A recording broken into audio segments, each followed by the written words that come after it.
Salut à tous, et on se retrouve pour une nouvelle review. Cette fois-ci, ce sera sur le film Les Incognitos. Je vous souhaite encore une fois une très bonne année 2020. J'espère que tout s'est bien passé pour vous.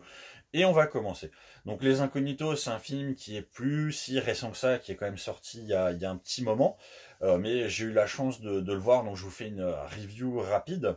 Donc, on est dans un univers d'espionnage, un peu à la James Bond, OSS 117, Mission Impossible. Donc, on a un agent secret qui travaille pour une grosse agence gouvernementale américaine. L'agence d'ailleurs qui se trouve à Washington DC, juste en dessous du petit lac qui est juste à côté de la place principale où il y a la statue d'Abraham Lincoln. Donc voilà, on est dans un univers d'espionnage. On a comme protagonistes principalement trois personnages, hein, enfin quatre personnages même.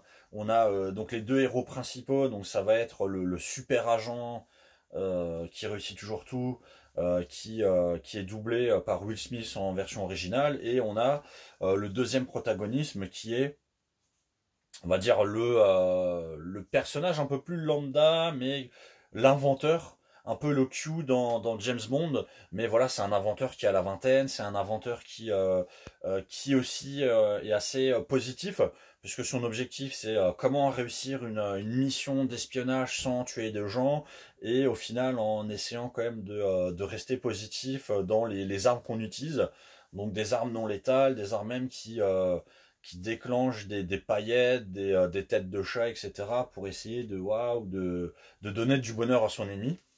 On a un troisième personnage donc qui est plutôt le méchant, qui comme dans les films d'espionnage du même type, il a un lien avec le grand héros, et c'est souvent voilà une histoire de vengeance. Et on a un quatrième personnage qui va être un peu le policier qui va courser un peu tout ça.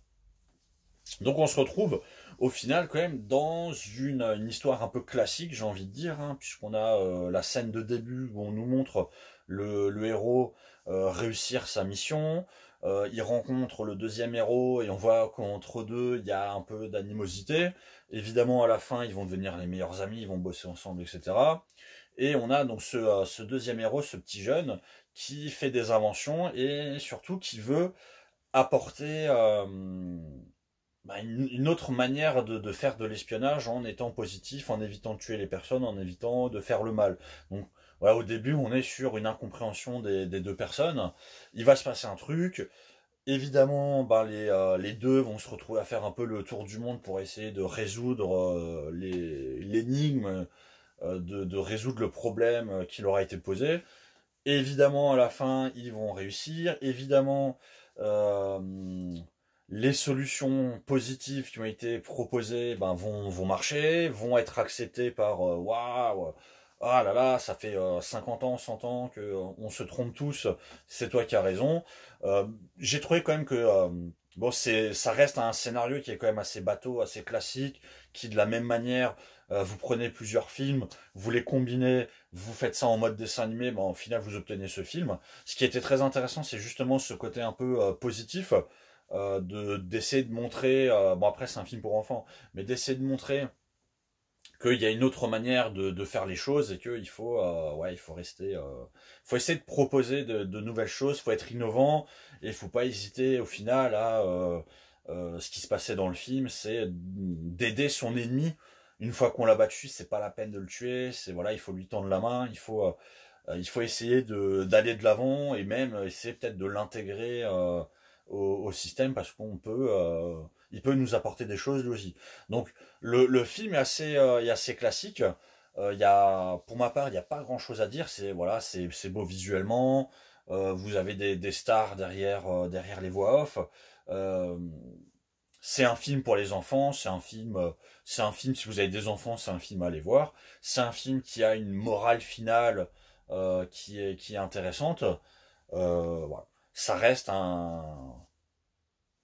ça reste un film pour enfants, mais qui peut aussi être vu par les adultes, si effectivement derrière on arrive à avoir une vraie réflexion sur ce qui est proposé. C'est un film qui peut être très intéressant.